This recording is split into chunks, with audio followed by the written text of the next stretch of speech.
We're on. We're on, bro. Okay, folks, I got to tell you this. Before we get started, we have an absolutely outstanding show planned for you guys today. Things are going insane in the Middle East. I think I aptly named this show, The Middle East Was Just Set Ablaze. And it is. A lot of stuff happening. We are going to talk about what has just happened in Iran. We are going to talk about what Israel is going to continue to do and what they should do in Iran, specifically in Western Iran. There's a reason why I'm bringing up Western Iran. David is laughing. He knows that. As a matter of fact, I have kind of refrained from having a discussion about telling him that I was going to bring that up because I want his raw reaction. So that's going to be a great discussion. We are going to talk about Lebanon. That will probably be a good portion of our discussion because we're going to educate some people on some history. We're going to talk about a massacre that happened in 1982. I'm going to make it personal. It is. I am so looking forward to this. And we're going to talk about the effects of civil war. By the way, here's something that I did not tell David, but I will say this. I see some eerie resemblances between what happened in 1982 and actually what's happening in Libya right now. Ooh. So that's a discussion we're going to have, and it's going to be a great discussion, by the way. I think you guys are going to get a real great education on history. I want to say this before we read some of the super chats and super stickers. I hope you guys know this by now. We are not in the business of breaking news, okay? If something is breaking, we certainly want to let you guys know, but we're in the business of analyzing, okay? I know a lot of people are quick to want to just jump on, hey, this is what's going on, but I would rather wait until I have all the facts and then provide really good, solid analysis for you. And that's what David and I are doing, and we think it's really important. By the way, David, you're going to be with us next week, right? Yep. Next week, we're doing special election coverage. Oh, wow. And we're going to actually analyze. We're going to bring some analysis to the table that involves Israel because the upcoming election is important as it relates to Israel. And we're going to have that conversation. Well, since we are talking election, I'll do this quick. I'm really excited because I don't know if you know, I'm an American election virgin. This is your first time, bro. My first time. So I am very excited about that. I think it's going to be. I could hear Christy laughing all the way over here. Hey, I'm going to tell you this. I am praying that it's a good day, because right now I'm going to just tell you this, and we will talk about this a little bit. I am deathly afraid because I think that Donald Trump is going to lose this election if Christians don't show up. And right now it's looking like Christians are not wanting to show up. I heard a 33%. It is that significant. That's crazy. It is that significant. And if we do not get Christians out to the polls, we're going to be in big trouble.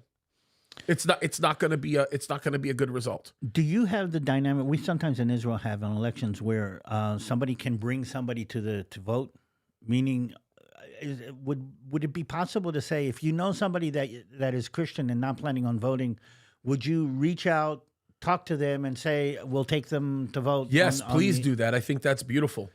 I know some people that are actually making it a whole day. Yeah, I mean, giving people rides, to encouraging them. Absolutely do that.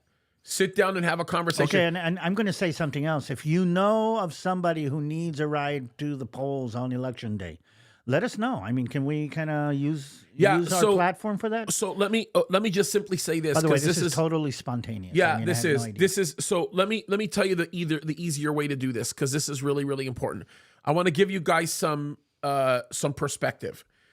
By the time this video finishes its watching cycle in the first 72 hours, there will be at least 100,000 people that watch this video, okay? On different platforms. Okay. Bare minimum. That's if the video does average, okay? So imagine if 50,000 of those 100,000 bring somebody else with them. Chose to bring one person to the polls that normally doesn't go to the polls. Guys, I want everybody to understand this. They're saying this election could be decided by as little as 10,000 votes. Yeah, but here's the thing. We're in California. I mean, This is not a listen. Get so this is. I'm going to get this out of your head for a second. Okay, this is not a California issue. This is a national issue. An overwhelming majority of our audience listens outside of California. Okay. Yes, we have a large percentage of people. I think maybe 8%, 7% of people that watch us from California.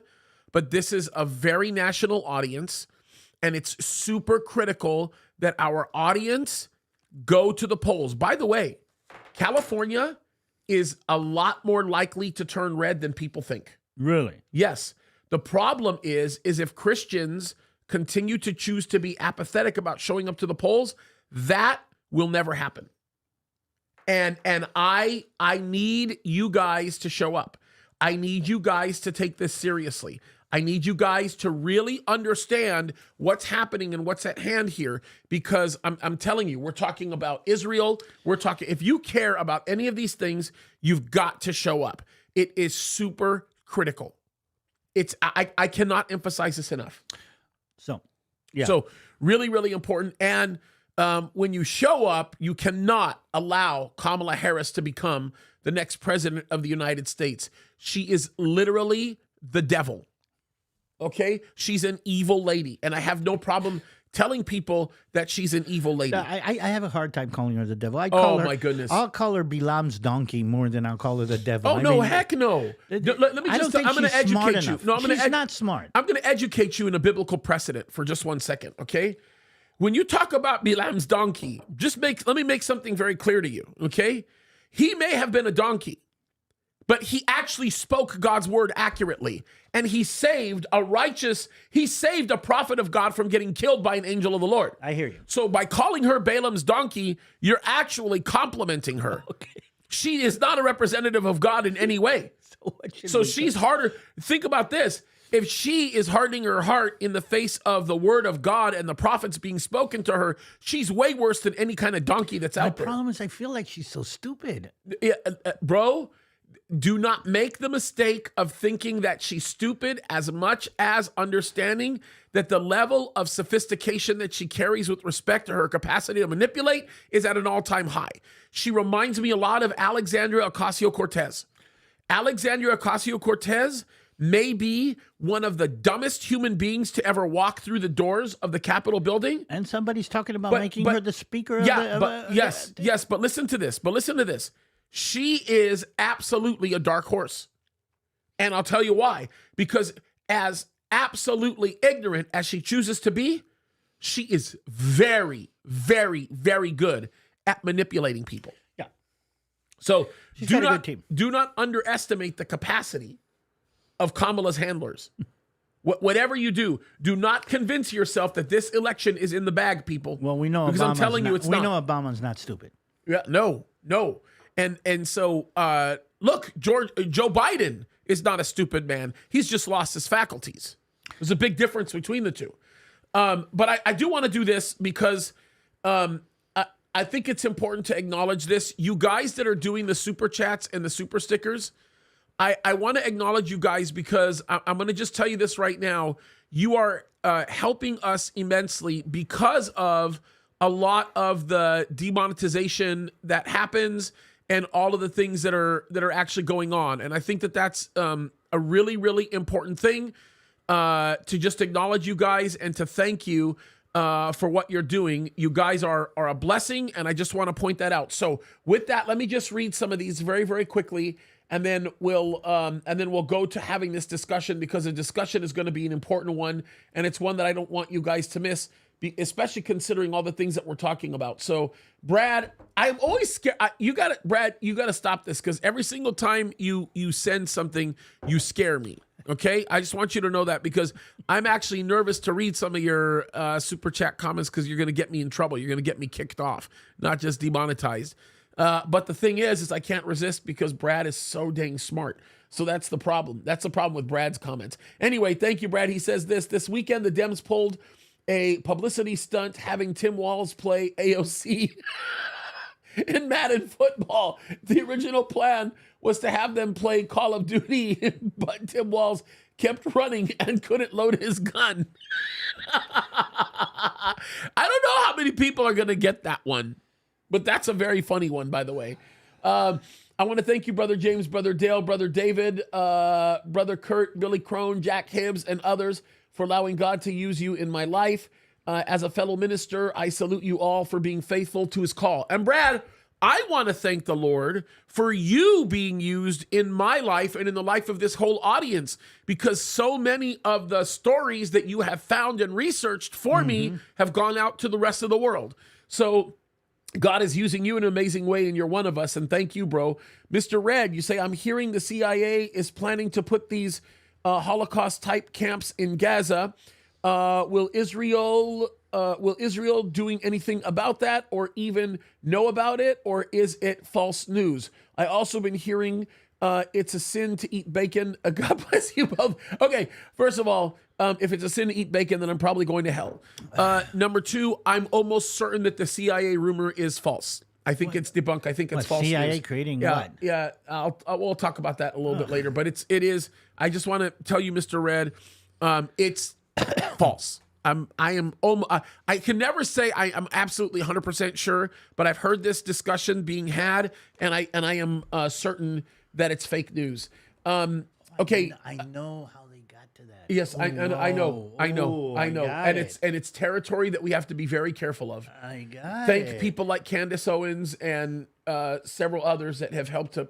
But anyway, but yes, but it's good to answer that question.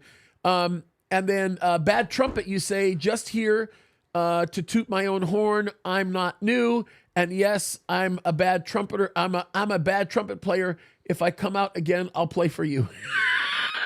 All right, love you. God bless you. Hunter King, 1013. I have heard my liberal friends blame Trump for the burning of the ballot boxes. I can tell you this right now. Where those ballot boxes were burned was a conservative area, and I'll just leave it at that. I want to say that, I'm just going to take my opportunity to emphasize this more than ever. Let me say that one more time. More than ever, we need to show up to the polls. Yep. We need to show up to the polls. It is so unbelievably critical. Don't know more how than to, ever. How to stress this. Yep. And I think it's really important. And then Pookie, I'm certain that's you. You say on Rumble, you say, comment, James. I have seen many in the chat saying they're not going to vote, and no one has said, and no one. And sorry, let me reread that again. It says, James, I have seen many in the chat saying not going to vote. One has said she voted for Jesus. He is our savior, not a politician. I am voting for children, borders, and Israel. What you say? Absolutely. I'm telling everybody, vote for Donald Trump. Well, here's the thing. Okay. So if you want to decide, I'm not sure if both sides are, how do you say, supporting Jesus. Though I will say that Donald Trump is much closer. But we know what side is not supporting Jesus. And has said this very clearly in a couple of different... No, I want to make myself very, very clear. Trump is supporting Christians. Yeah. Trump is making it clear. He wants to hear the voice of believers. I 100 million times over will vote for Trump. I hate the stand that he's taken recently on abortion. But again, the thing that I have to say, and this is really, really critical, right? Is that we have to look at the man's actions and not his words. And his actions show us that he did something that turned over a piece of legislation that we thought would never get overturned, or a case law that would never get overturned. And not only that, but the radical left is constantly reminding everybody that Trump is going to put an end to abortion. Maybe it's because they really believe that way, because maybe it is because he might actually do it. Okay. My point is this. My point is I have been given an opportunity to vote, and I am going to take advantage of that vote, and I'm going to vote for the person, because we've been forced into this, right? We have to vote for one or the other. Yep. I'm going to vote for the person that is going to minimize the damage, is going to repair a lot of things, and is going to give me an opportunity to have a conversation with him. He respects pastors. Whether or not anybody wants to admit it. You have to vote godliness. And where is there more godliness and where is there less? That's right. Again, That's right. I'm not saying that Trump is completely a born-again Christian. I'm not saying that. But there is definitely more godliness in what he is. But I'll tell you why people are thinking this way, bro. I mean, I just have to point this out. Because there's a lot of cowards behind the pulpit who are continuing to say, Don't get me started I'm on voting that for I'm voting for Jesus. Don't get me started on I'm that telling you. I'm telling you. There's a bunch of cowards that are saying that. Can I just bring up Pastor Jeff for just a second? Because he's with the Lord. Nobody knows this about Pastor Jeff Johnson. Uh-oh. But when Pastor Jeff Johnson called me and told me, we're in trouble, James, because I feel led by the Lord to open up the church. And the county told me that if I do it, I'm going to go to jail. And you know what Jeff told me he was doing? That Sunday, he told me he was taking his medication, packing it in his pocket so that he had something when he knew he was going to go to jail, and he was going to have church service. And he did it. And by the way, there are many people in the older generation of Calvary guys that listened to the voice of God and did it. I'm looking at now a group of younger, naive, ignorant, and arrogant people who are saying, we're not going to do that. I'm going to absolve myself from participating in this. And I'll tell you why that's the case. Because they've never worked a day in their life. They've never worked a day in their life no, I'm serious, to obtain the very things that are in front of them and say they do not understand what it takes to develop the blood, sweat, and tears to give us the great republic that we have. You want to know why you're so heavy on the issue of Israel and what's going on? Oh. Because your blood, sweat, and tears was put in defending Israel. Totally. You put your life on the line. Your nephew's lives are on the line right now. My son's life. Your son's life are on the line. Your family's life is on the line. You want to know what? Your own blood, sweat, and tears got put into this. And I'm telling you, right now we're seeing a whole new generation, and even in Calvary chapels, yes, even especially Calvary chapels, of cowardly, absolutely fearful, wicked, young mindsets that are all about building their empires and do not care about the ancient markers. They don't care about what this great republic has afforded us.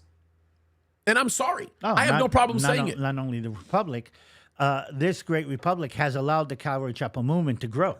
Oh, 100%. I mean, this movement would not have grown in most of the nations that I know, including England, by the way, including France. 100%. 100%. This should not be a struggle. This should not be a struggle for people. Then why is it a struggle? Because, number one, the enemy is good at what he does. Okay, number one. But number two, cowardly pastors. I'm going to just keep saying this. We, as the church, are doing this. Okay. The church is doing this. So where does courage come from? That's the problem. Where do we get a package of courage to hand out in some of these churches? What do we need to do to these pastors for them to realize that at some point they are going to have to take a stand? This is such a sad statement to make. It just really is. But in a lot of cases, especially these younger pastors who have inherited these empires, who refuse to speak up and refuse to say anything about what's actually going on, they don't know what it's like to work with their own hands.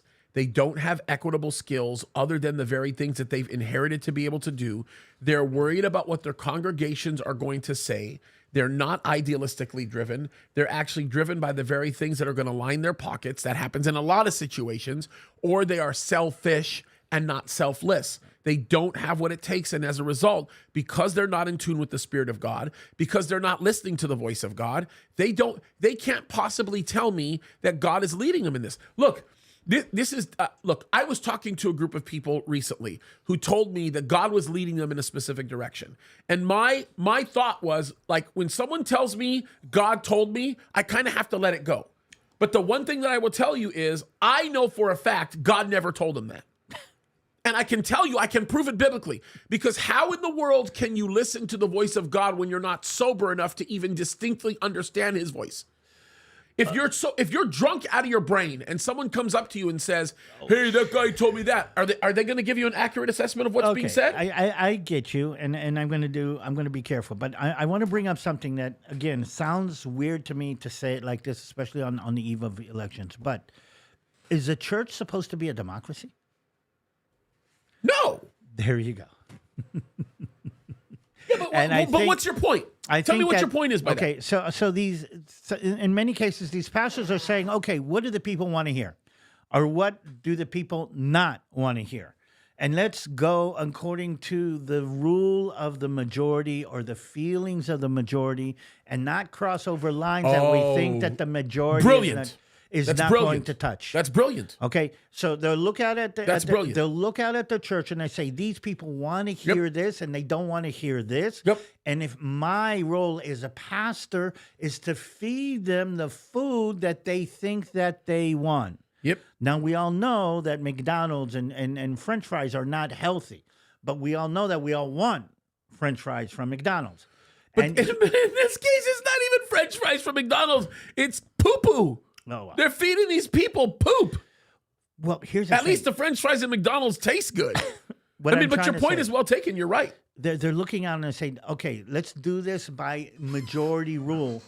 And anybody who has had any kind of leadership, be that from a father state of point of view, from a local municipality point of view, or even a country point of view, military for sure, is that you cannot make decisions based on the feelings of the majority. Yeah, and I also want to say this because it's like, whether or not anybody supposedly feels good sitting under the leadership of some of these cowards, let me just explain something about cowards, okay?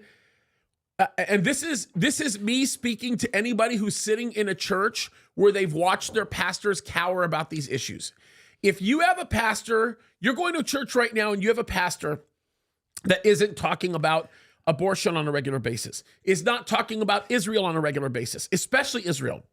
If they're not talking about the political issues, if they're not standing behind the pulpit and talking about political issues, I'm just going to explain something to you. They're cowards, okay? And not only are they cowards, but I want you to understand something. They are the same people who probably closed their churches down because the government told them to, and they said, yes, Massa, we'll do everything you want us to do, Massa. And they're also the same people who have actively demonstrated to you that when the going gets tough, they're going to run. That's so if you want to put your faith and trust in cowards like that, that's fine. I don't know about you. I choose to put my faith and trust in the Lord, and I honor the men who choose to trust in God during the most difficult times and the most difficult issues. Okay, so I'm gonna share a story with you that kind of connects to the season, okay, to a certain extent, and maybe see if I can connect this. I was in Disney World, I think about 2 years ago, and I went on one of those haunted towers rides. Yep. You know, where it goes up and it's like a haunted tower and everybody's scaring you and everything. So we're in Halloween spirit right now. Anyway, I'm in one of these things and the seat behind me was a family of 4, mom, dad, and 2 kids. And, you know, they're trying to scare you and they're trying to make you freak out. Then, you know, it goes up and it drops, goes up and it drops, you know, and everybody's. And behind me is the father. I mean, he must have been about 35. And he's screaming like a little girl. It's freaking me out. It's freaking me out. Okay. And I'm listening to this. I mean, it was kind of dark. And we get out and we walk out. And I'm looking at the kids. I think one of the kids was about 4 or 5, and one of the kids was about 6 or 7. I'm saying, how do you respect your father? How do you feel about your father protecting you if the stupid ride makes him scream like that? Oh yeah, no, it's true. And then here's the thing: if you don't respect him, how will you be able to listen when he tells you something that you don't want to hear? It's true. Okay, if you have no respect for him to be able to stand up and protect you, then he has no authority of you. If he has no authority, and again, what we're talking about is this. Everybody who's been a father knows that at some point you have to stand up to your kids and say, no, I'm not doing what you want. I'm doing what is right. Yeah, 100%. I mean, you can't be a parent and not have to go through something like that. 100%. And if you can't do that, if you're given, and this is part of the problem that we have, by the way, with raising our kids today, that more and more parents are not willing or not able or don't want to stand up to their kids and say this is wrong. So the kids grow up entitled, the kids grow up insecure, the kids grow up feeling they can't overcome anything. And as a result of that, we've got a society that's going in a completely different. And the pastors are lined up, and some of them, not all of them, but some of them are lined up. Why? I don't want to say to them something that they don't want to hear. Yep. But if you've been a parent, you know that you do. To be a good parent, say things that your kids don't want to hear. Yeah. Otherwise, you're not a parent. Yep. And we're back to that. Yep. And that kind of conclusion. And Brad brings up a great question. And by the way, it's rhetorical in nature. He's actually making a very heavy statement by asking this question. Wow. But he says, do you know how much power Jesus would have to give up to be president? Like, I mean, think about that where that situation goes. And I'm going to say this because I think it's like really, really important that you know this. Many of these men that we're talking about are not filled with the Spirit of God. They don't have that same power that Brad is referring to. Well, I can't help but push that button a little bit further, Brad, and that's an amazing thing. But think about how much power Jesus gave up to be our lamb, our sacrificial lamb. And you want to talk about courage and strength and boldness and willingness to face opposition in the greatest way. And my point is this. My point is we see this thing happening. And by the way, it's so sad. You know something Pastor Chuck used to talk about? For those of you that don't know, because many of you wouldn't know that name that watch this, is Pastor Chuck Smith, who's the founder of Calvary Chapel. He always used to caution everybody when he would teach through the Old Testament. And it was one of my favorite. I don't know why I enjoyed him describing this more than anybody else. I think he did very well. I think the only other person that I loved describing this this tenant, so to speak, was J. Vernon McGee. He always did a good job talking about this. But when he would analyze the actions of the earlier generations of the children of Israel, specifically when they were in the wilderness, one of the things that he talked about was the very first generation. How the very first generation would see the power of God, experience the power of God, and walk with God. The second generation really didn't see the power of God as much as they heard about the power of God, but they still kind of walked with God a little bit. By the time you get to the third generation, you're gone. They're gone. And this is interesting because, well, let's just talk about Chuck Smith. When Chuck Smith died, I want to say this. I know where he's going. No, I'm going to say this. But we have to talk about this. When Chuck Smith died, the state of Israel put their flag at half staff. Yeah. That's how much of an impact Chuck Smith had. Not just on the nation of Israel, but on the whole world. And I'm not elevating a man and singing praises or anything like that. But Pastor Chuck was a bold, courageous, and brave man. Okay? Did you ever think you would see the day that the person who actually has stepped in his stead denies Israel's right to exist? Literally denies the promise. The promise. First of all, that is indicative of insane cowardice. You are a coward if you think that for a lot of reasons. The same guy who says that is the same guy that says if an armed guy comes into his house, then he's just going to pray that everything's going to be okay because he's not going to defend himself with a gun because it's toxic masculinity, which, by the way, I don't even know what linity means. What is linity? Yeah, I'm telling you, it's ridiculous. It's a leftist. He's trying to be this leftist, and I'm not, look, my whole point is this. I don't want to spend a lot of time giving attention to that level of cowardice because here's the thing. When he made that video, 5 people watched it. When we chose to expose it, hundreds of thousands of people watched it. So I'm not going to give him the audience that he so badly wants but will never have. My point is this. My point is, if we're not careful to recognize what God's word says in the immediate moment and under the circumstances that we face. We are going to put ourselves in the position where we will not experience the power of God. And I think... Oh, we're going there. Yes, I think we are moving in that direction. And here's my word of caution. I'm going to say this. I'm going to call it out to Calvary Chapels. I was here. Here's my word of caution to the older guys in Calvary Chapel, the monsters, the warriors of the faith, the guys who did some of the most incredible work that you can possibly imagine. The Don McClures of the Calvary Chapel, all of these guys that were pioneers, that did some things that nobody else could do. The Raul Reeses and all these other things. Take the time, with the time that you have left on this earth, to sit at the gates and advise the youngsters who are, let me say this right now, completely lost. They have forsaken the truth. To the younger generation, I'm just going to say this. I think it's really important that we say it. If you do not turn from the mindset that you are taking on, you're going to crash and burn. The season in which we are living right now, which I believe we're in the last days, is not for the faint of heart.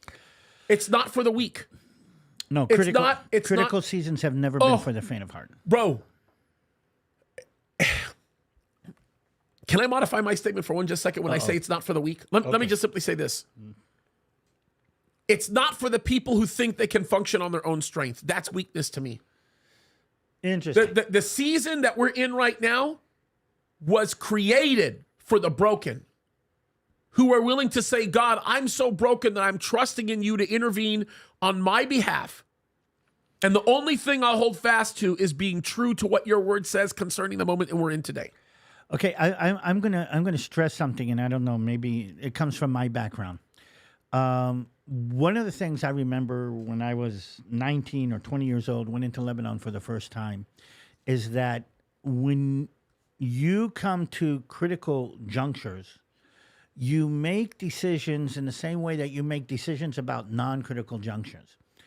But the decision you make has much more ramifications. Okay, Yep. For instance, you make decisions all your life. Our life is out of making decisions. But one of the things I realized going into combat for the first time is that I am now going to make decisions, but now my decisions have much more weight because I am in a combat scenario. You're in a place of authority. You're in a place of authority, but you're at a time where the decisions have much more ramifications. That's right. Okay? You could start an international incident with your actions. Totally. So what I'm trying to say is this. The decision-making process is still the same, but when you are in a time of conflict, in a time of battle, in a time of combat, the same decision-making process that you've been using to decide whether you want McDonald's or In-N-Out, okay, you have to make other decisions that have much more ramifications. What I'm trying to say is this. The generations of pastors now are in a combat zone. They think that they are making decisions in the way, by the way, all the leadership, political leadership, spiritual leadership, but they think they're making decisions in the same way that they've been making decisions until now. But because of the times that we're living in, these decisions have much more ramifications than the decision whether you do want to have this kind of upholstery in your sanctuary or that kind of upholstery. 100%. And 100%. that is what I think people don't understand. We're living in a time, we're living in a combat zone right now. Yep. And it's time to step up and realize that when you make decisions now, you're making decisions that have far more ramifications than just regular, normal, day-to-day decisions. Yep. And I also want to bring this up. If your pastor is spending more time on their social media, putting up posts about their family going out and eating and their barbecues and all of that stuff, then they are using it for the glory of God to literally show what's at stake. Walk away. Don't walk. Run. Run. You're not under healthy teaching. Look, I'll just bring this up. I'll say this before I forget. Diane, by the way, thank you for your support. Look at what Jackie Bird writes, okay? Thank you, by the way, for your support too, Jackie. Jackie says this: I'm a Canadian Christian who wishes I could vote for Trump. She's in Canada. She's living under severe oppression. It's growing. Yeah, by the And way. she says, I'm a Canadian Christian who wishes I could vote for Trump. These same pastors that I'm talking about don't even have the intestinal fortitude or the courage to say to their fellowships, vote for Trump. I don't understand that. It's ridiculous. By the way, Don, we all know the answer to that one. Thank you, by the way. Dale knows the answer to that question. He knows who his daddy is, but that's a whole other story. I have to say this. And more than ever, okay, we need to grasp and understand the reality of the moment that we're in right now. This is a spiritual war that most people who fall in this mindset don't even realize exists.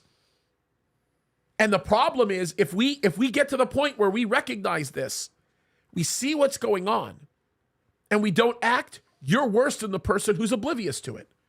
But the people that are oblivious to it are making the decision to do that. It's what they're doing. So my point behind this is, enough. It's time. Look, can I just tell you this? I will say this. Pastor Jeff is with the Lord right now. Yeah. But you know the one thing nobody will have ever been able to say about Pastor Jeff? They'll never be able to say he didn't believe what he preached. And they'll never be able to say he was a coward when times got tough. Oh, no. But in fact, talk about Lebanon in 1982. He was Lebanon in there. 1982, he was arrested. He was being held. He almost died in Lebanon in was 1982. there. He was there. But I mean, you know that me and Pastor Jeff were in Lebanon at the same at the time. same time, I know it's such a funny thing to hear that. When Pastor Jeff was in Lebanon, I was 6 years old. I just should give you some perspective. Although I still knew a lot about what was going on in Lebanon when I was 6. Well, I did. Because my dad would always educate me I on did that. visit Beirut once when he was there. Yeah. My dad spent a lot of time, by the way, in Beirut. Which maybe is part of why we need to kind of change subjects and go into Yeah. what we want to talk about. Yeah. And maybe this is a good segue into that. Yeah, it is. It is. But I do want to give. I want to just make one last statement.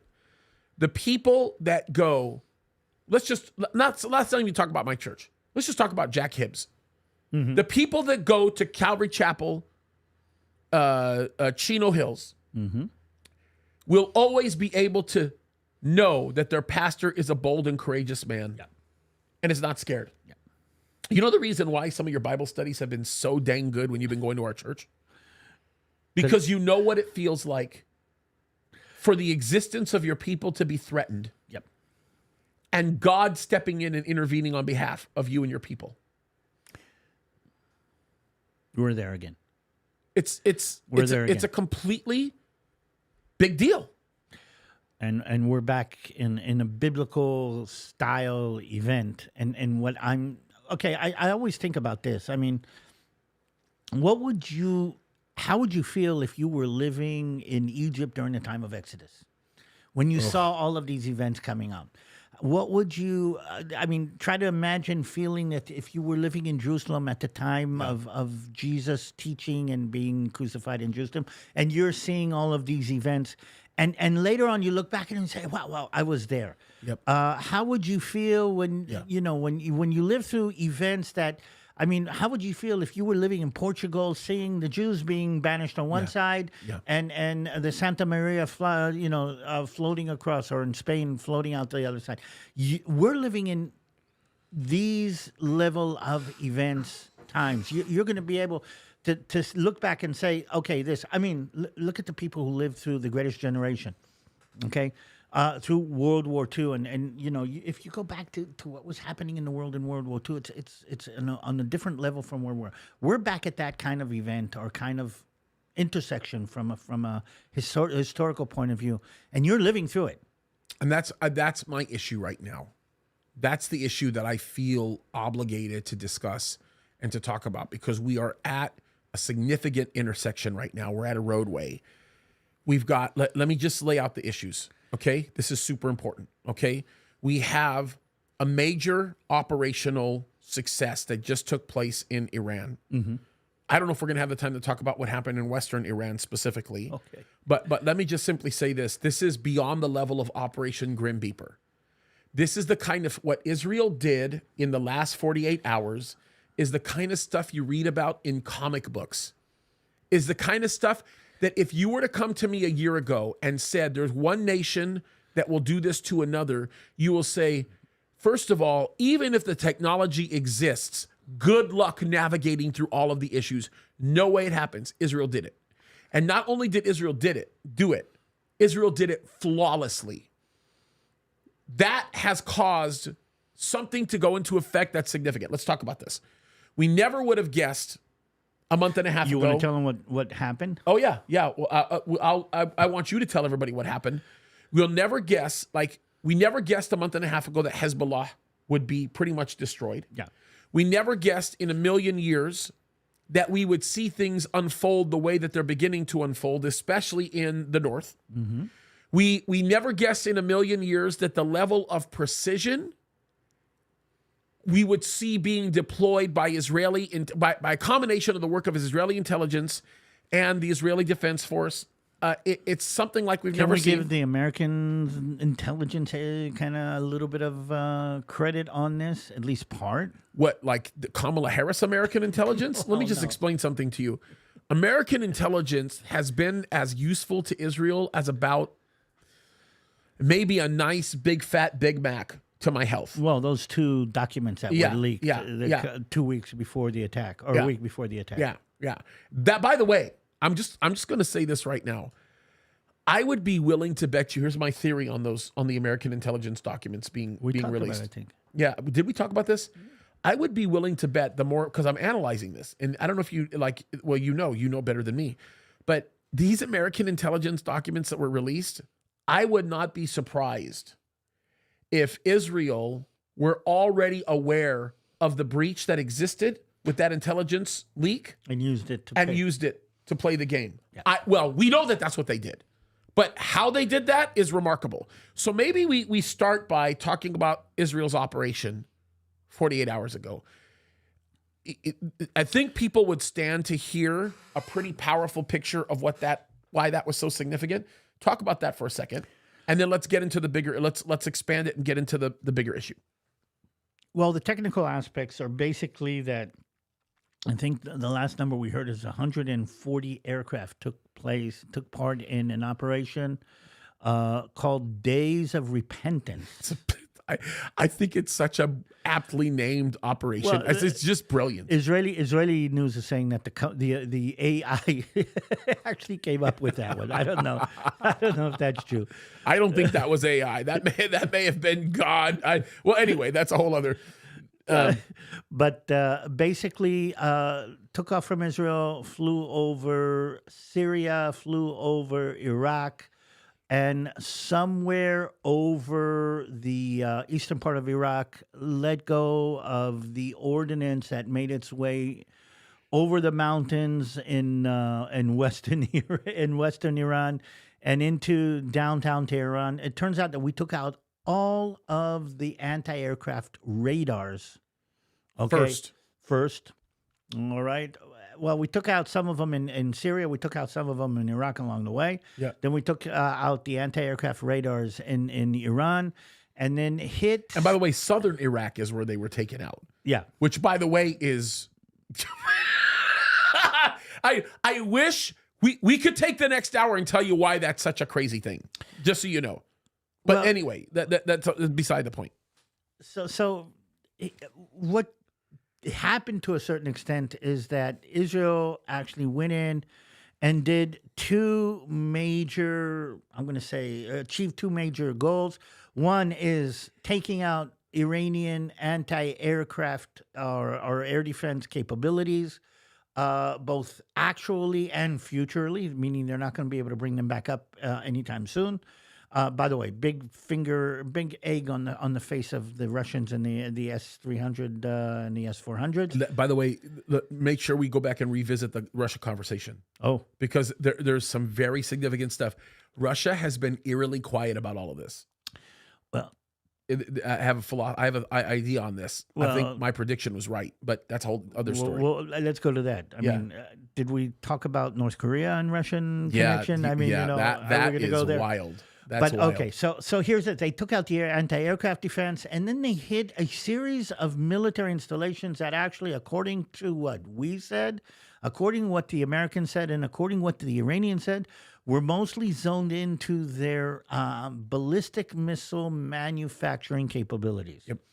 What we hit specifically was the mixing. I don't know if you know, but making Solid fuel. Solid fuel. Yeah. You have to mix a very strategic combination of chemicals, and you have to be able to pour it in molds that are as tall as 4-story buildings. I'm not going to say what I know about that. Okay, but I'm surprised you almost slipped there, bro.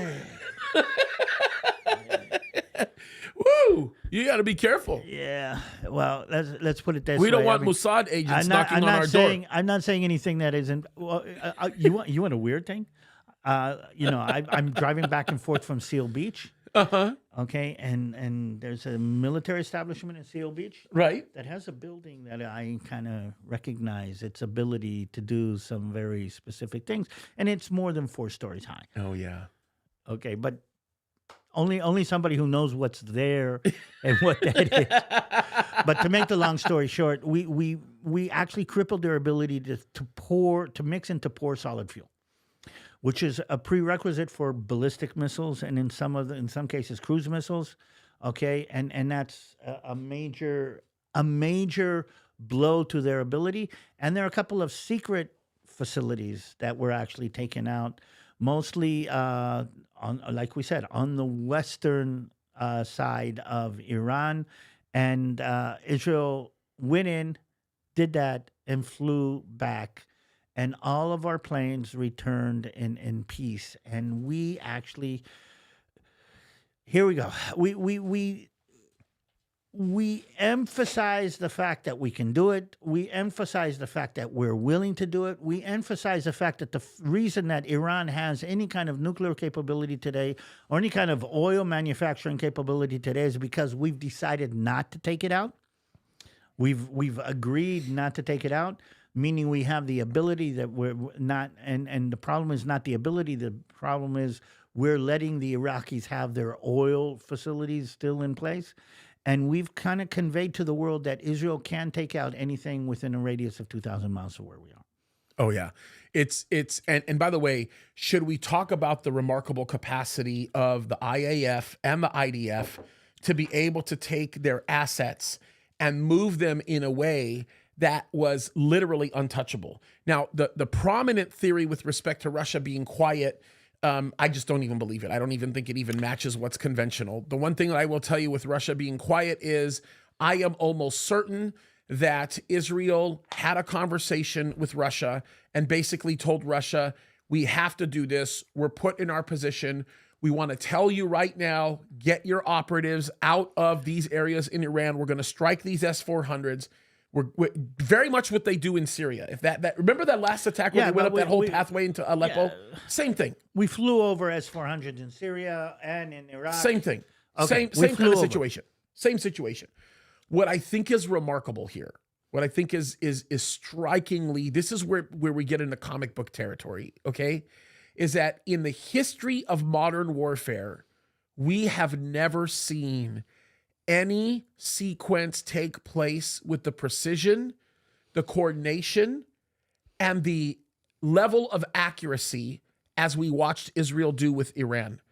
The idea that radar positions can be taken away while at the same time a coordinated effort to come in and destroy these military positions, which, by the way, we didn't even mention the fact that we know for certain that Israel destroyed some nuclear sites. Yeah. The nuclear sites that, by the way, Iran is not advertising.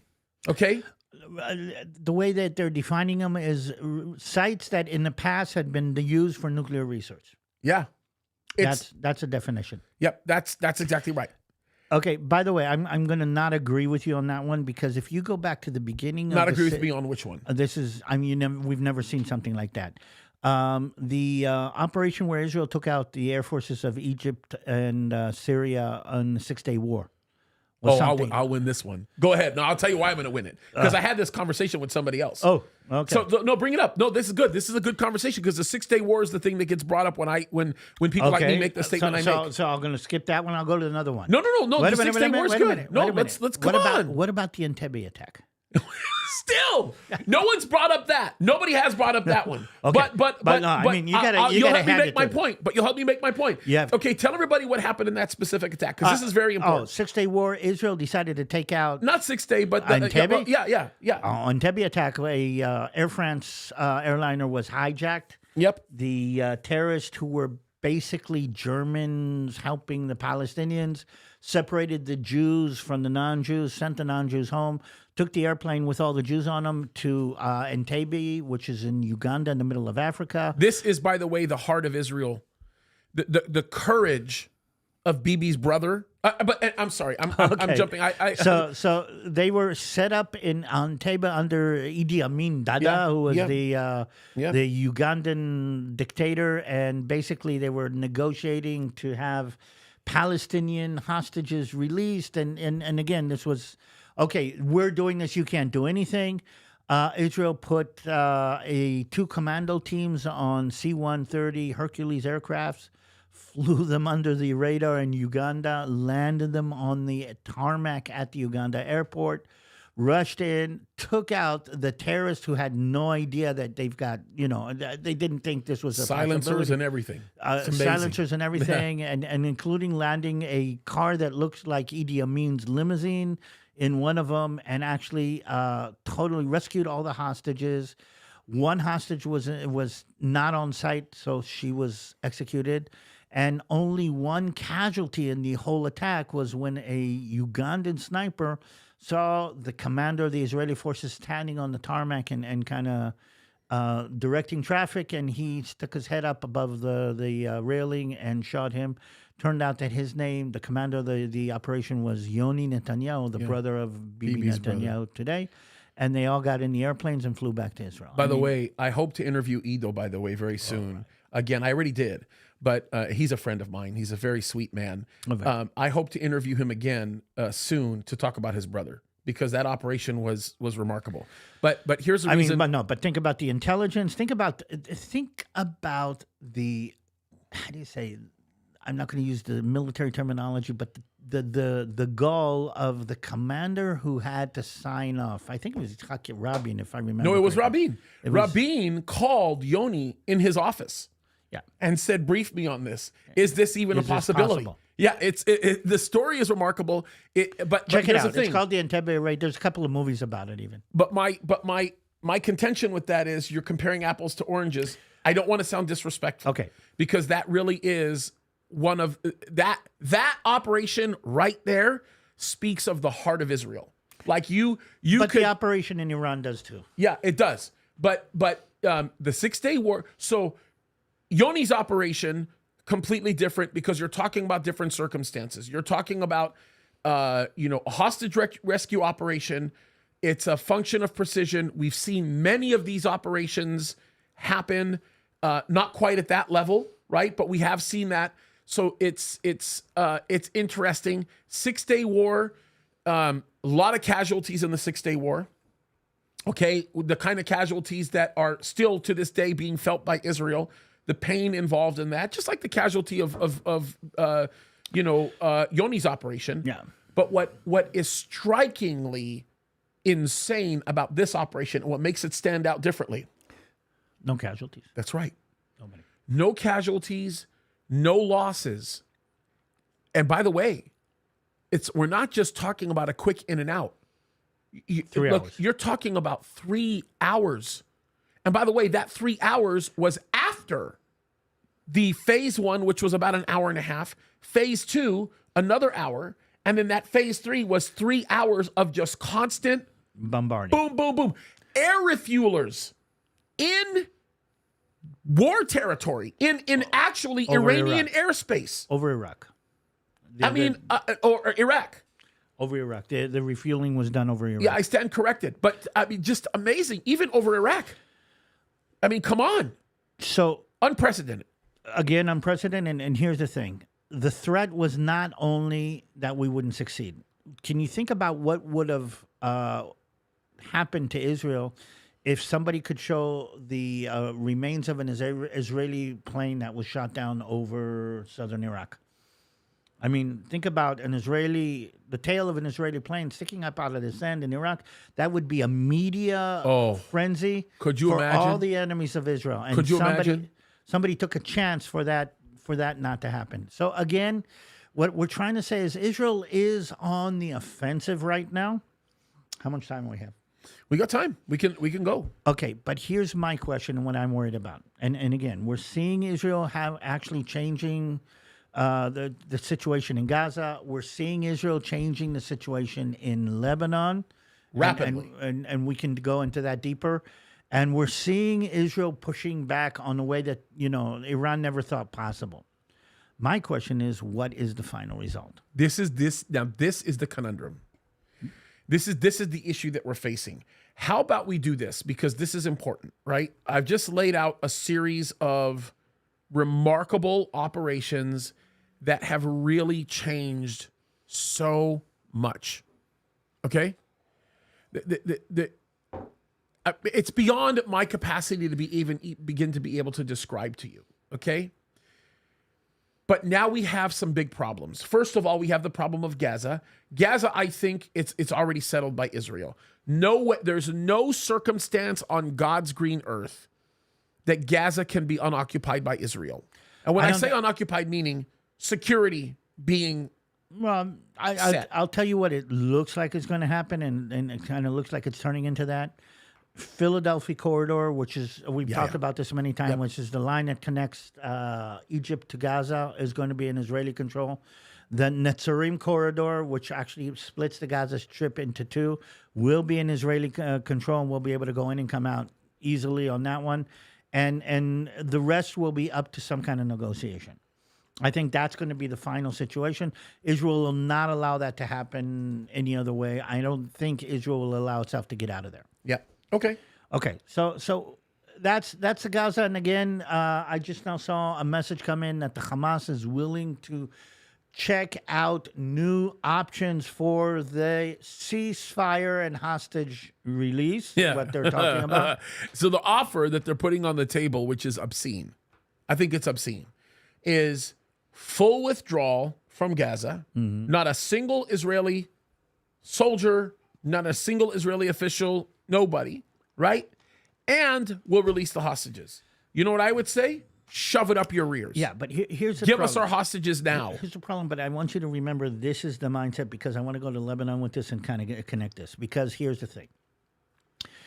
If your enemy is not willing to surrender or is not willing to reach an agreement... Listen to what he's about to say, folks. Listen. Then you have no choice, okay? And what I'm trying to say is this. Think about World War II.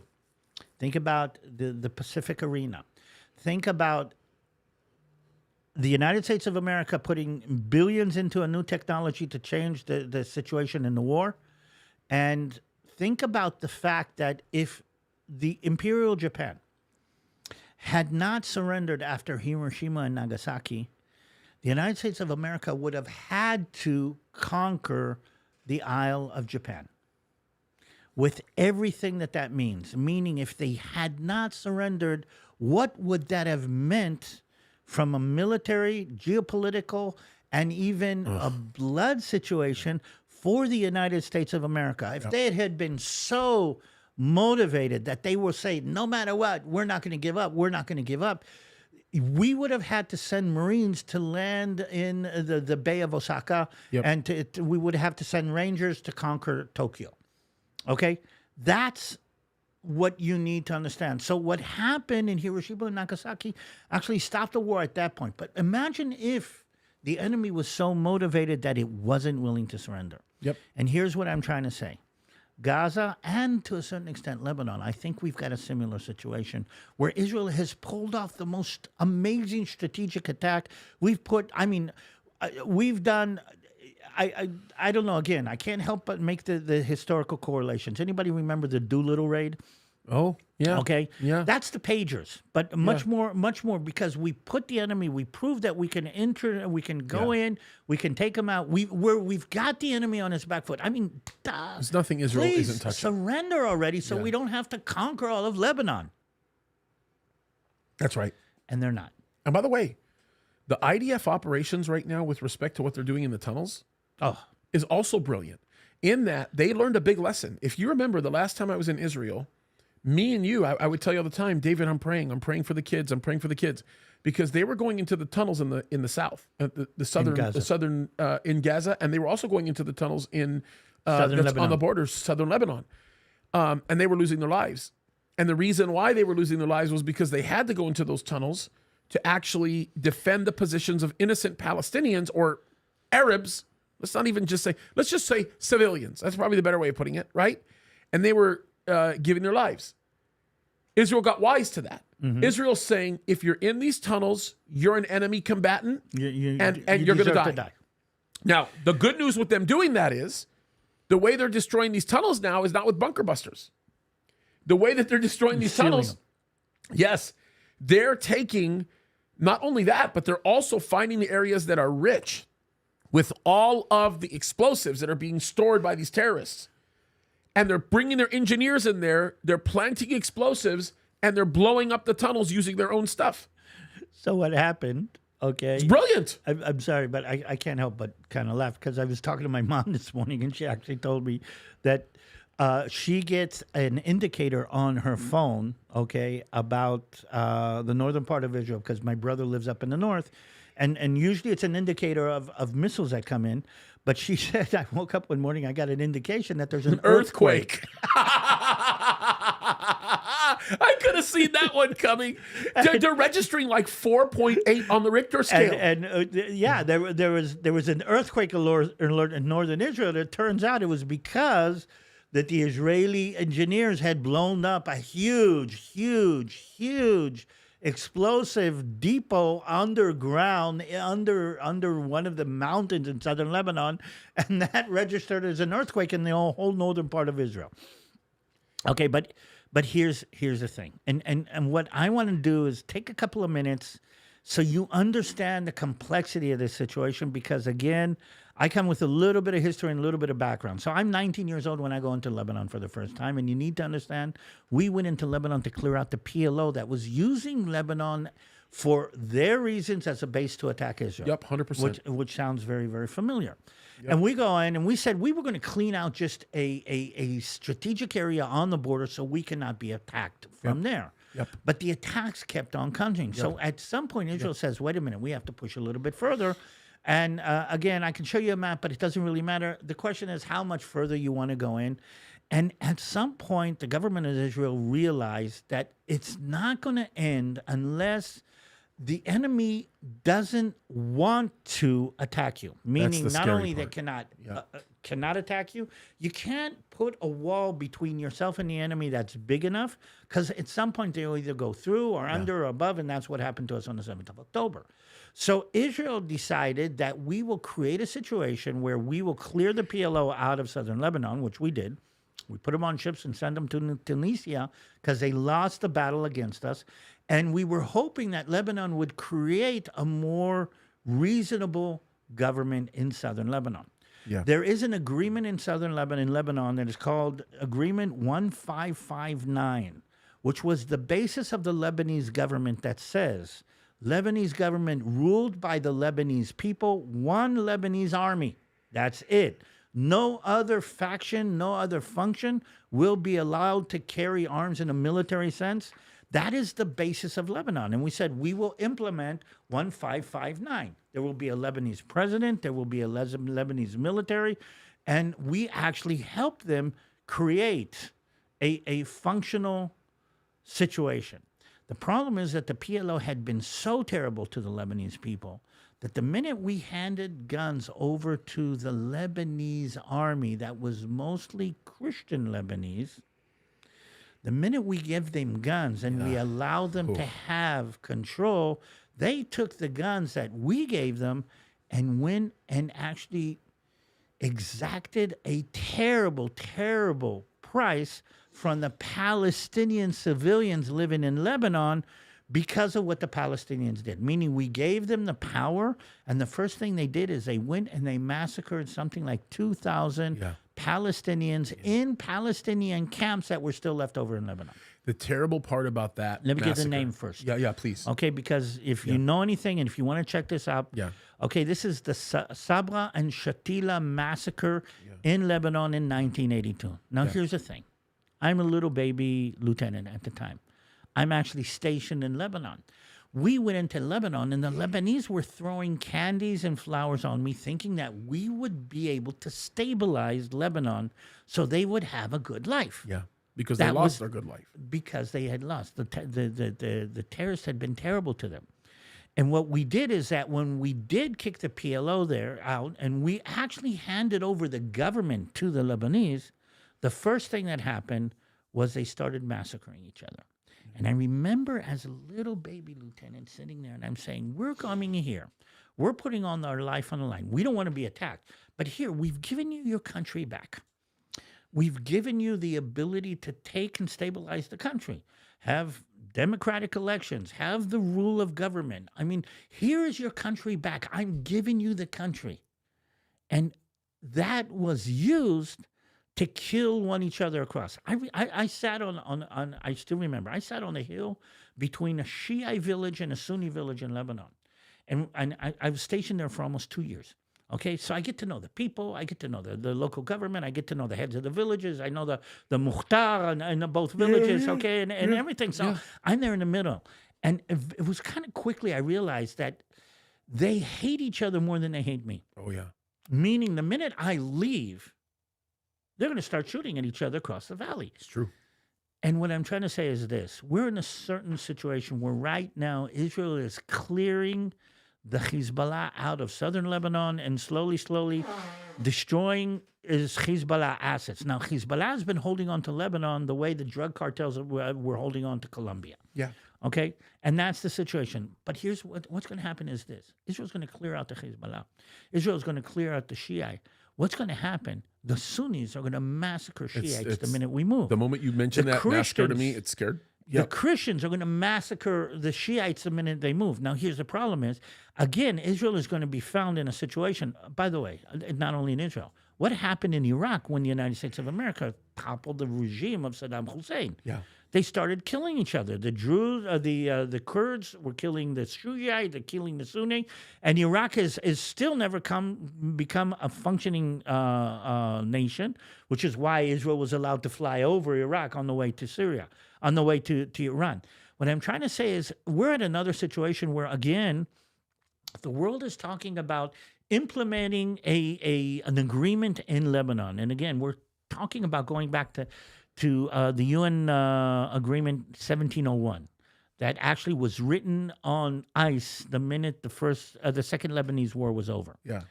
And saying, wait a minute, we have an agreement with Lebanon that says that the Hezbollah shouldn't be on our borders. It was never implemented because the government of Lebanon was never strong enough to stand up to...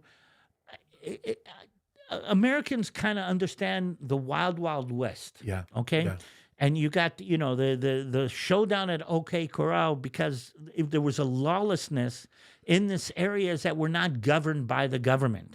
Yeah, I think that there's a couple of variables that have to be picked up, which is why it's strikingly eerie to me. Just to finish this, we're at that situation right now. Hezbollah is actually being pounded into the ground as we speak.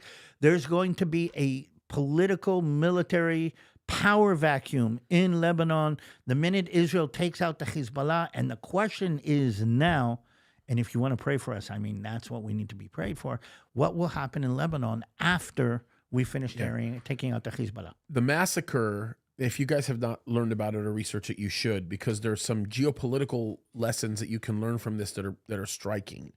I think the very, very first time I ever viewed Sharon as a little, I'm not going to say naive, maybe I'll just say careless, right? This is like one of those, if one missile gets fired, it's like one of those moments. Yeah.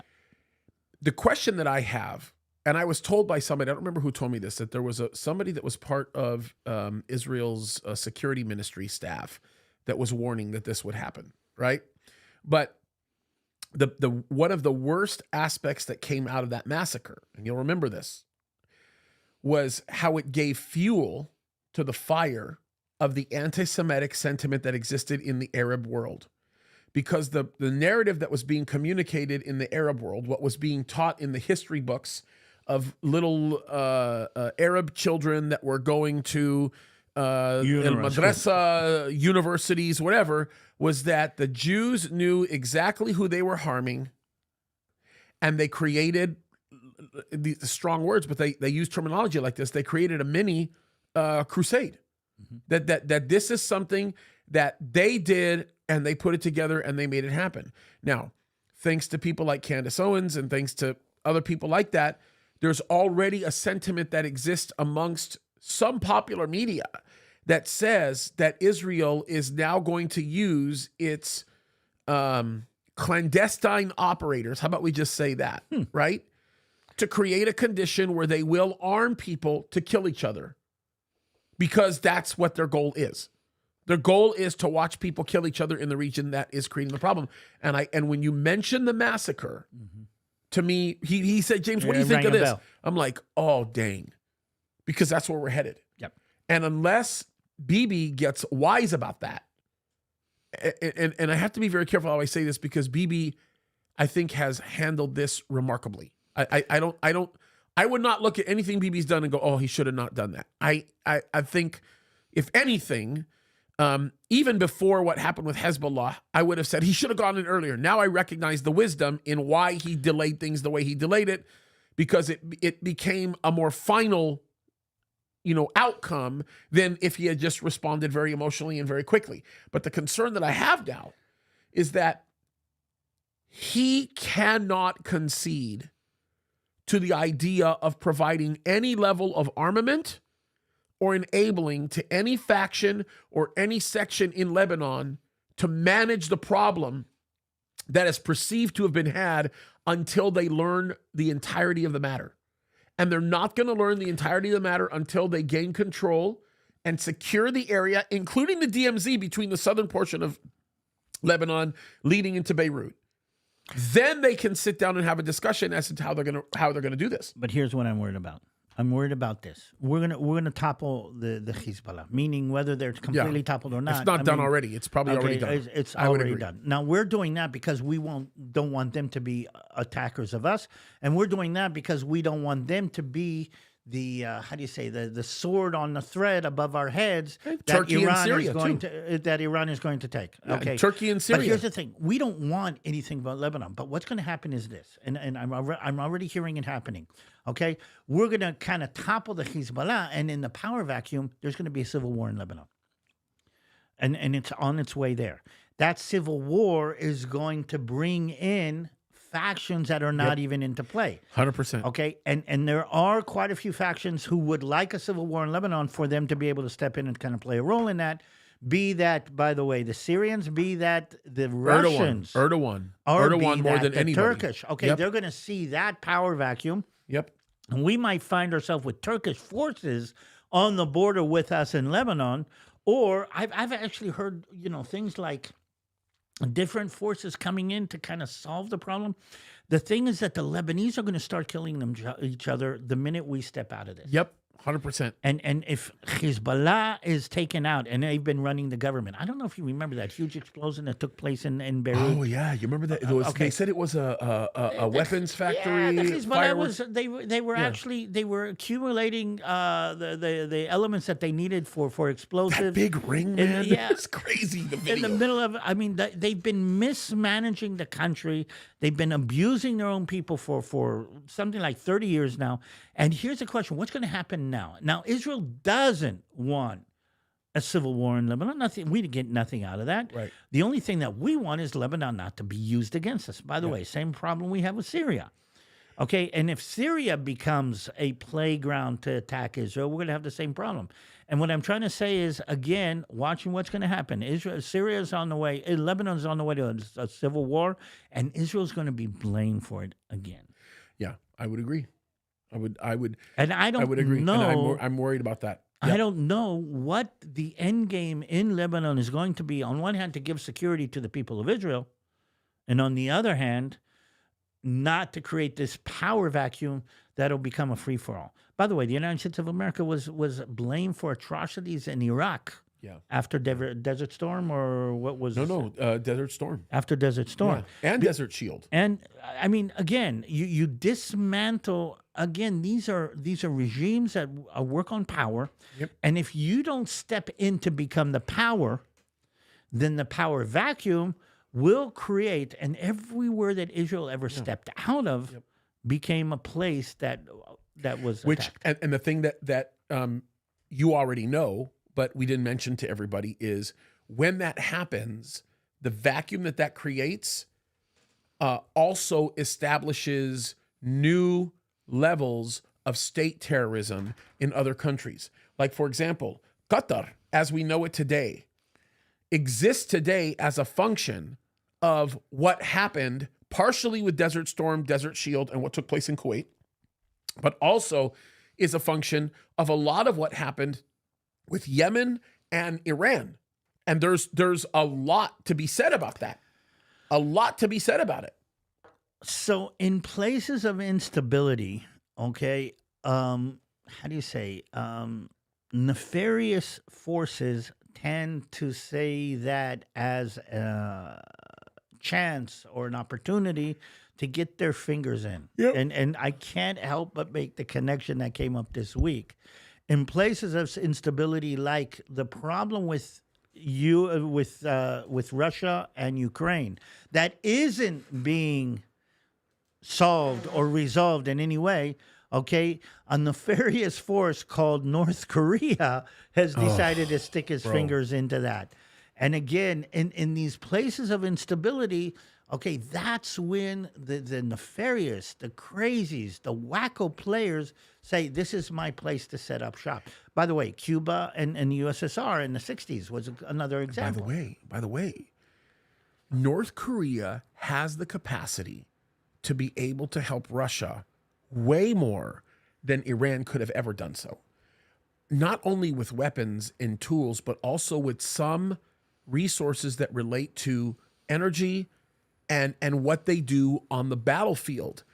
This is why it appears as though Russia is beginning to change the nature of its relationship with Iran, in that it's beginning to not look at Iran as a co-laborer. It's beginning to look at Iran as a little child that it's regulating. As a supplier. As Which, a by proxy, the way, as a proxy. I don't even know we would call it proxy. In order for them to be a proxy, there has to be a significant level of trust in their capacity to conduct operations as they would have it to be.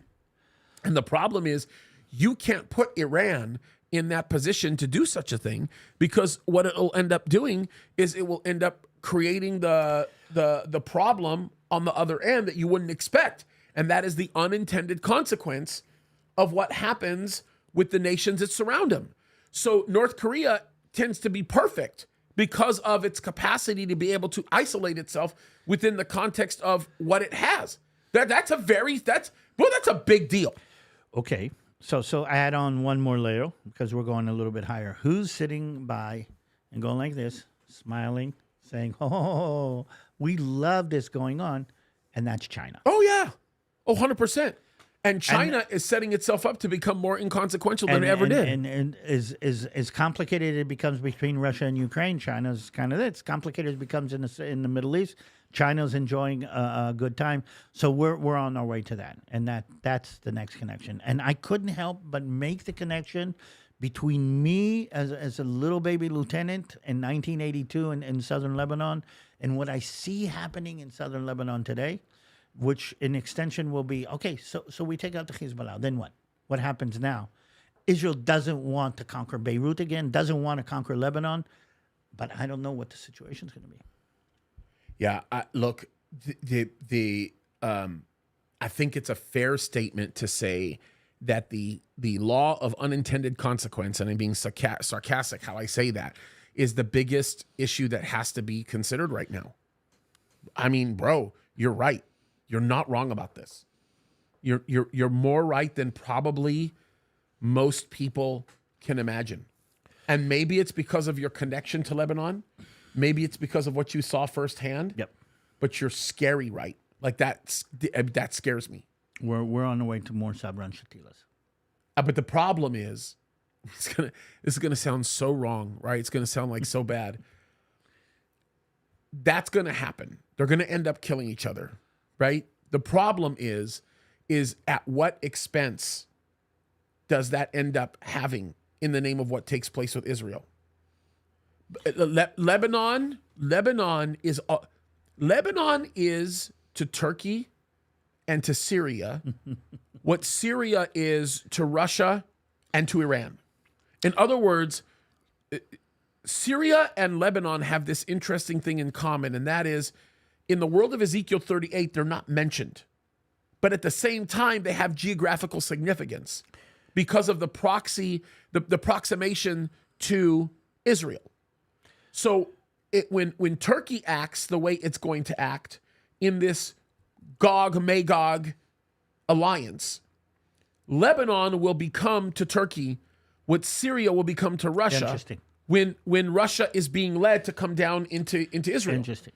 So the idea of Lebanon becoming more inconsequential at the hands of a civil war tearing itself up and destroying itself is something that is very inviting to the players that we read about in Ezekiel 38, which is why it was never a surprise to me to see Syria becoming the staging area for Russia, and yes, dare I say, even Iran. As a matter of fact, if you remember this, when the earthquakes in Turkey happened, that's when a whole bunch of Iranian contraband entered into Lebanon because they were landing in Aleppo with all of that stuff in the name of giving supplies over to Turkey. And the path into Turkey from that portion of Syria was through Lebanon. So what did Turkey do? Turkey conquered part of Syria. Literally, I don't know if you know, but there are parts of Syria that are under Turkish administration. Yes. Literally parts of Syria, creating a buffer zone in the name of Turkish security. Yes. Now, if we do that in southern Lebanon, we have a problem. Yeah. But in the name of Turkish security, Turkey is actually holding on to parts of southern Lebanon. Well, you remember the incursion that happened, that was about to happen in East Turkey? Yeah. On its border that the United States of America had to stop when Trump was in office? That he basically said, you're not doing this. You do this, you're going to have a big problem on your hands.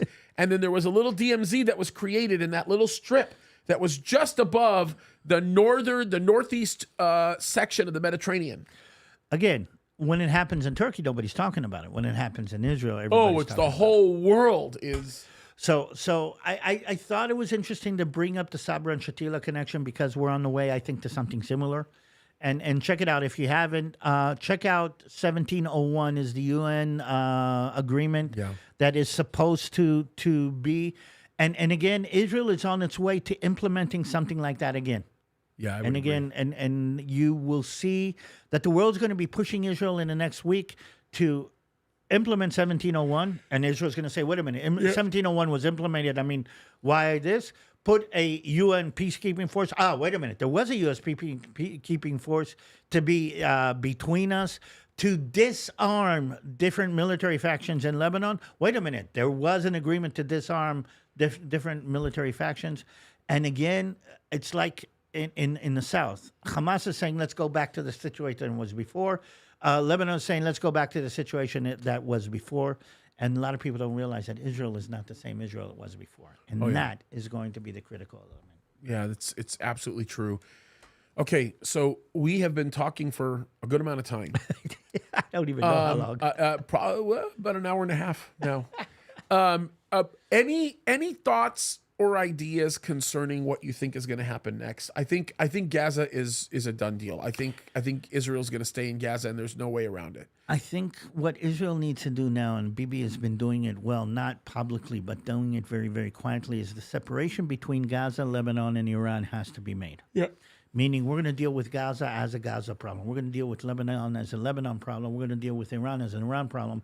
And what Iran has been trying to do is saying it's all part of one big problem. And Israel has done a very good job at saying, wait a minute, Gaza is Gaza, we'll deal with that. Lebanon is Lebanon, we'll deal with that. And I think here is the thing. The Biden administration, I think that's one of the main differences, is willing to try to bunch them all together. And Blinken was here in Israel trying to do that. Let's reach a combination agreement between everybody. Yep. I think that Trump will probably be more attuned to, okay, let's deal with Gaza as Gaza. And that has elements with Qatar and the UAE and with Egypt. Let's deal with Lebanon as Lebanon, and that has elements with both Syria on one side and, by the way, France, and we haven't even talked about that on the other side. Yeah. And let's deal with Iran as Iran. And I think what has begun to happen, this administration has been staring down Iran and says, you want to continue this, then you're gonna find us more on the Israeli side and the other side. If Trump is in power, that's going to be enhanced. If Kamala is in power, then that will be raised. Yeah, I think you're right. And then there's one element that we haven't mentioned, and that's the fact that there's things already beginning to implode in Iran. Khamenei is believed to be dying right now. Yeah. He's not doing well. His son is the one that is going to stand in his stead, but that's creating an immense amount of controversy because there's a lot of people in Iran that do not want to see him take the place. There's a large contingency of very radicalized people that kind of lived under or agreed a lot with Raisi and Abdullahian. They were both affected by a Mossad agent by the name of Helicopter. If you remember, they're gone. But when they died, that raised the level of extremism amongst that whole faction, which, by the way, has been very closely supportive of Khomeini. The problem is now his son is not perceived as being strong enough or capable enough of being able to lead the regime. And by the way, I'm hearing now, I don't know how true this is, you might be able to speak to the truth of this, that there are massive factions in the IRGC that have no confidence in his son. Yep. Okay, so we are moving into, and I think Iran is on a tipping point too. Think about this. Khamenei dies. Iran decides that in this situation they cannot show weakness, and they pull off an attack against Israel. And I mean, all Israel is waiting for is one missile right now.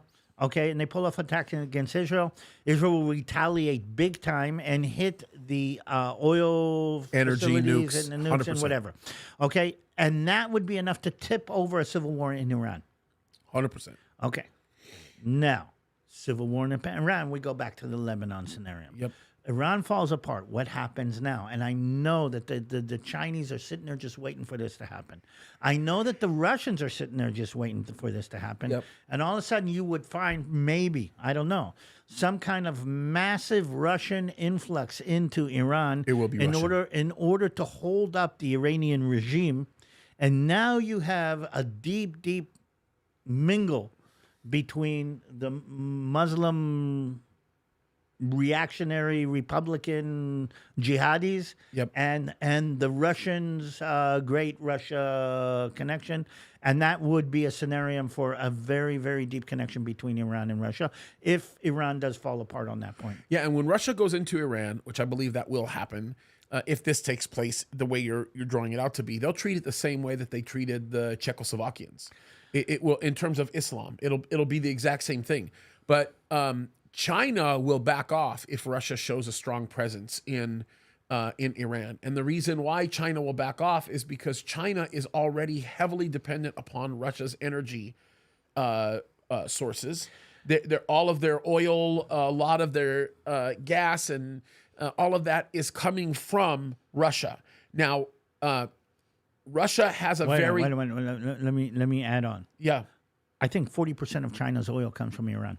Yeah, but wait. So this, I was going to add to this, okay? But remember, the Iranian oil that's going to China right now is being brokered by Russia. Russia has control over that oil. And the reason why Russia has control over that oil is it's part of the bigger JCPOA agreement that was made by Kerry, in that Russia was placed in Iran to work on their nuclear program for the purpose of nuclear energy, right? That was the whole reason of the temporary sunset clause and all that nonsense. And in essence, the compensation for Russia was going to be through oil. Russia chose, because of its own oil resources, to say, we're going to take the oil of the Iranians and we're going to broker it. And what they ended up doing, and you can even look this up, is they took that percentage that you're talking about, and they tied it into a $300 billion oil deal that they made with China. So China, if China sees Russia going in there and protecting its assets the way that they perceive they need to do, China's going to back off because China cannot afford to put their own energy resources at risk. So I want to bring it back down the different levels, and I'm going to say this. 2 hours ago, the Hezbollah actually gave the name of their new leader. Oh, did they really? Yeah. I missed that story. So we have a new Hezbollah leader do in we Lebanon. know him? What I heard is that he is a cleric. He's not a military man. Okay, and we'll see what that means. But kidding. one of the things that they said, though, we're not going to back down. There's going to be no agreement. Meaning all of the talk about a ceasefire in Lebanon. They want to destroy Lebanon. Exactly. All the talk about. Now, here's the thing. The Hezbollah cannot allow Lebanon to reach an agreement because that means they're done. Yeah. Now, here's the problem. Iran cannot allow Hezbollah to reach an agreement, which means Iran cannot allow Lebanon to reach an agreement. Okay? Iran can also not allow Hamas to reach an agreement. You're right. So all the people who are talking about agreements right now, I think, are not understanding the dynamic that we're talking about. No, you're right. You're 100% right. That's a massive connection. Yeah. Holy smokes. So Bibi has to force his hand. No. Bibi has to. Israel has to handle it. So here is the question. What does Israel need to do, and how does Israel need to handle it? And that's why I'm asking you, please put President Trump in power. Oh, yeah. Because the way it gets handled then is that exactly. Trump will not put Americans there, but what Trump will do is Trump will recognize the economic opportunity that providing Israel with support will bring, and he will basically give unfettered access to Israel for all of the equipment that they need in order to affect the kind of cause that they need to affect. America will become richer as a result of it. Well, I'm going to back up and I'm going to say this, okay? The only reason Israel is doing or has changed the situation in the Middle East is because we've gone on the aggressive. We've gone on the offensive. I agree. Okay, so Biden, the Biden or the Kamala Biden administration is trying to reach appeasement. What President Trump is going to do, and again, maybe I'm wrong, but it seems like that, is this connection between military power that Israel is conveying and economic power that Trump can bring to bear, meaning we are an economic powerhouse. We are the world's economy, and we will use our soft power together with Israel's military power, and the only way to reach some kind of change in the Middle East is a combination of those two. No, this is gonna be a big stick issue. This is going to be a big stick issue. Yeah, this but is what, going to be what Trump. stick is okay? So here's the thing. Yeah, Israel's if he's put in office, Israel's going to be the military stick.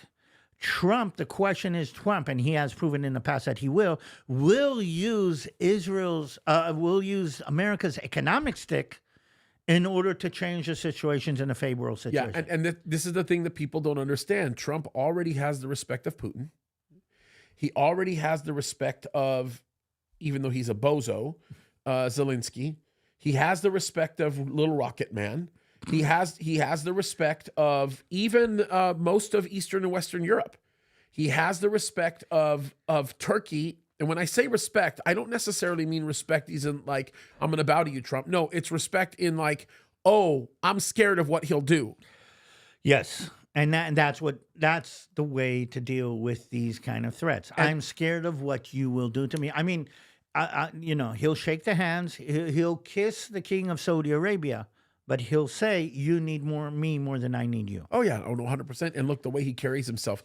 I mean, one of the moves that he made, it was a scary move. I mean, for any president to do this, any U.S. president to do this. But if you remember a few years ago when he, one of his very first meetings in Saudi Arabia, when he met with MBS, and he brokered that meeting that took place between something like 18 of the 22 Arab nations, where they all sat down. In that room, right before they were going to commence the meeting, he walked right behind MBS and tapped him on the shoulder. And here's the thing. And actually played a game. And some people go, what's the big deal about that? people looked at that video and went, oh, well, that's just him showing that he's friends with MBS. Actually, you don't understand. The rule with the royal family is that you are not allowed to touch them. And this is the MBS that had just now finished chopping up and cooking an anti-MBS reporter. Yeah. Khashoggi. That I'm telling you, that Trump, we have not had a U.S. president operating like he has. Okay, with the kind of strength in God knows how long. So in order, maybe because we're towards the end, I want to do something fun, and let's do this. Trump is in power in November or next week. From your lips to God's ears, bro. Let's say he is, and the administration is a different kind of administration. What happens in a future situation? And start off from America, go to the Middle East, go to the rest. Okay, so if Trump goes into office, what happens? That's what I'm saying. Okay, like I can tell you. I mean, Okay. I can tell you what that looks like. Let's play the what if. Okay, Trump starts immediately with signing a series of executive orders that changes the direction of the United States military. He'll take the woke commanders out immediately. He'll remove the element of people that are not focused on killing. He will change the culture of the military literally by auspice of executive order. And what he will do is he will immediately put into play what he will spend time from November into January doing, and that is aligning up the contracts to make America's military as strong as possible.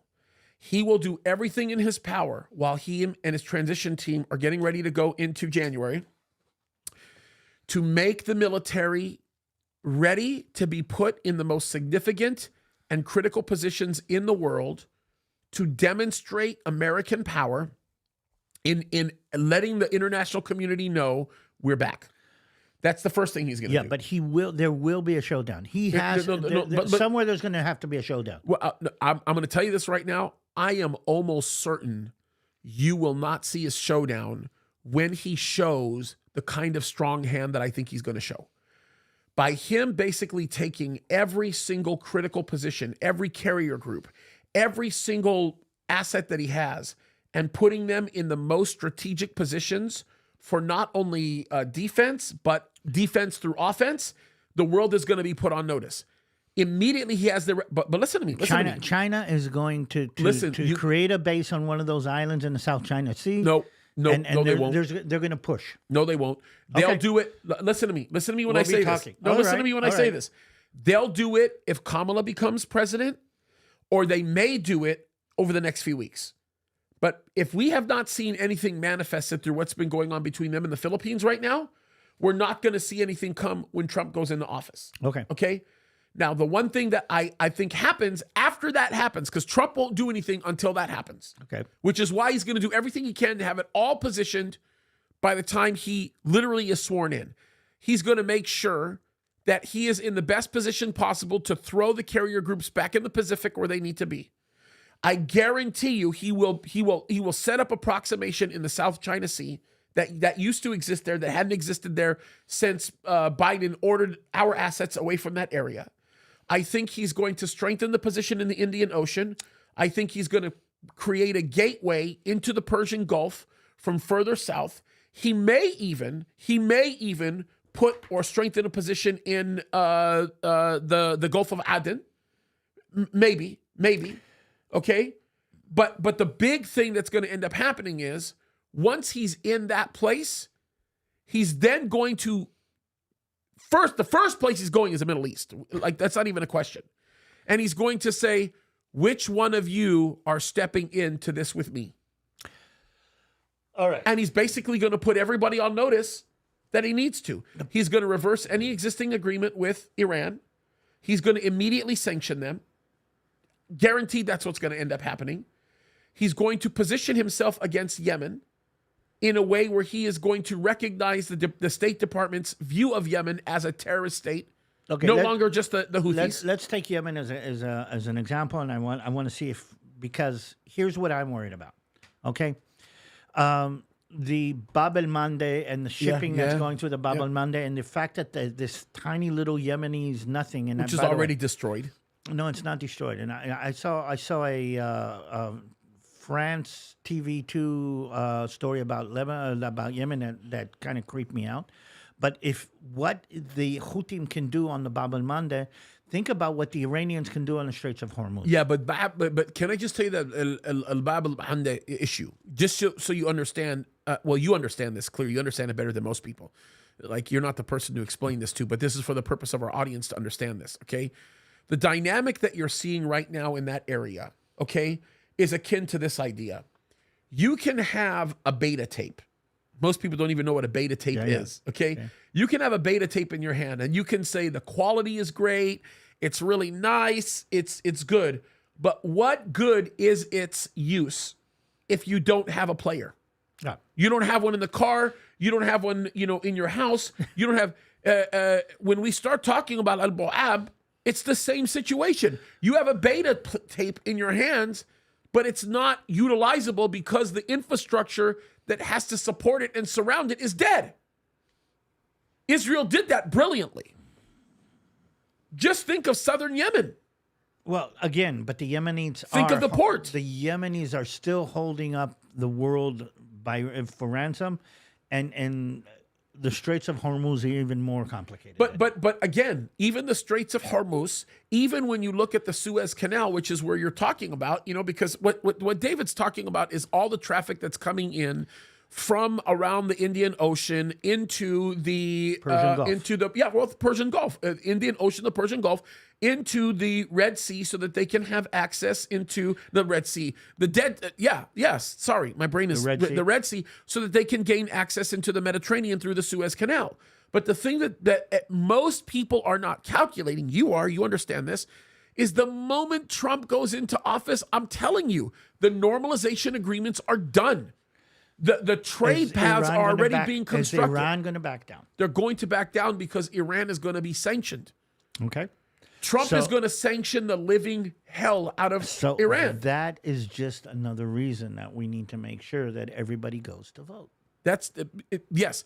I'm telling you, everything that I'm describing right now is hinged on that. Gets flushed down the toilet if Trump doesn't become president. Exactly. Israel is going to be left holding the bag, and they are going to have to provide the security necessary in order for normalization to happen. And the question is will Saudi Arabia be open to that? Absolutely. It doesn't look likely right now based on regular analysis, but they're absolutely open to it based on what I know the Bible says is going to happen. There you go.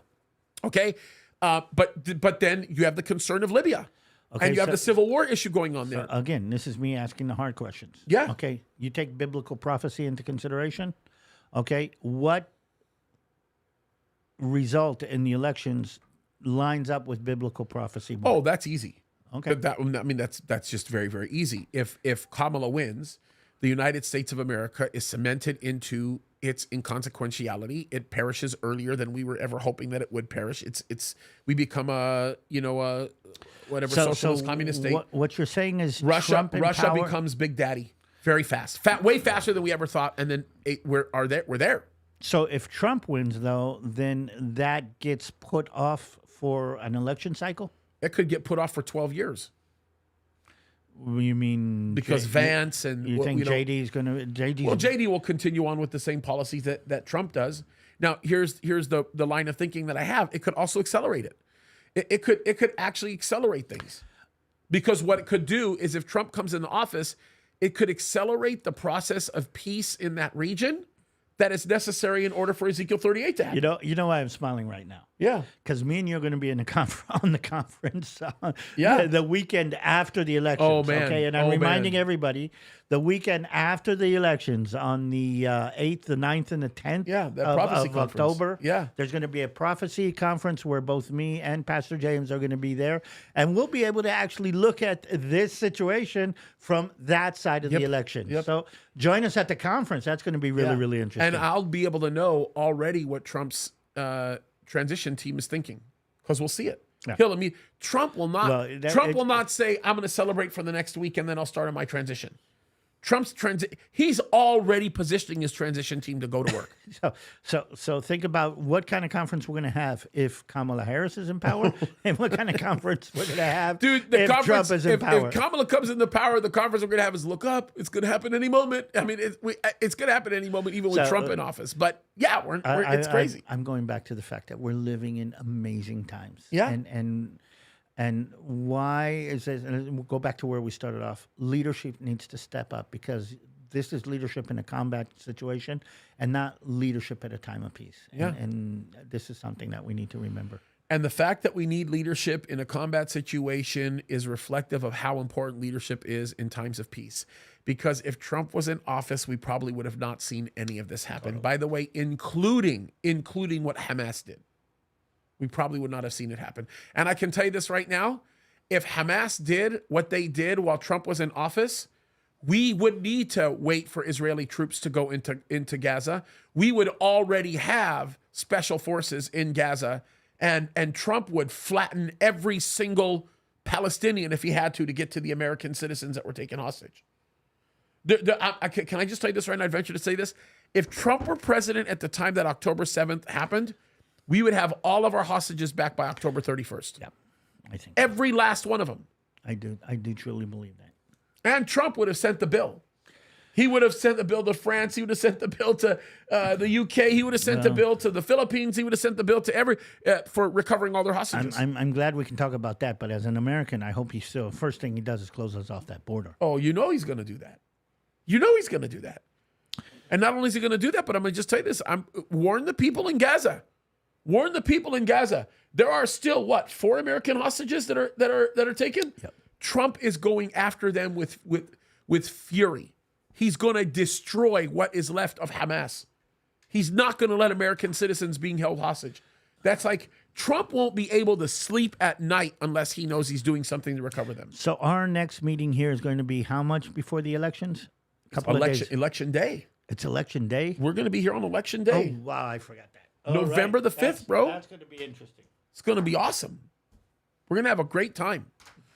And we're going to do a lot of coverage. We're going to talk about election stuff. Looking forward to it. What do you guys do on election day? Do we have a barbecue or something? I mean, bro, you're going to love it. Election day. So I don't know if you guys know this. Pray for this. Election day, we are starting at 10 o'clock on Tuesday. And we're not shutting the church down until 10 o'clock on Wednesday. Whoa. And we're opening up the church for law enforcement and first responders, 24 hours to come to our church, have a free meal, hang out. We're cooking tacos. So when you come and you hang out with us, there'll be food.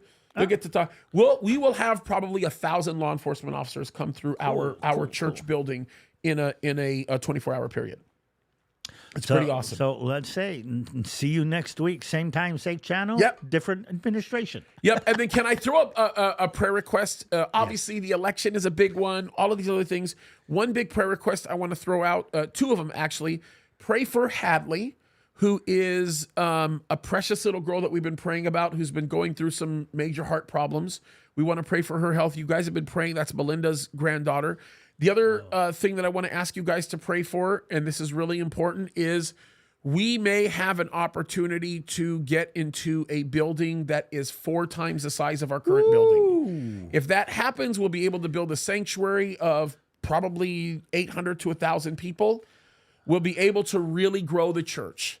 So I am asking you guys to pray that the Lord opens this door. Please. Pray for donors. We need big donations to come in to make that happen. I think God will provide, but I'm just asking you guys to pray for all of those things. We need people praying and fasting, because if this works out and God opens up the door, it's going to change everything, including the kind. By the way, if God opens up that door, it's also going to change the level of stuff that you start receiving online as well. We're going to actually grow our ministry, and it also opens up the door to do things like build a studio that's dedicated to Israel, like David's studio. There'd be lots of things that we'll do, which will be exciting. That's exciting. You know, that is exciting. We actually will build a studio facility that is probably about 3,000 square feet, and in doing so, we'll have multiple studios to do different things.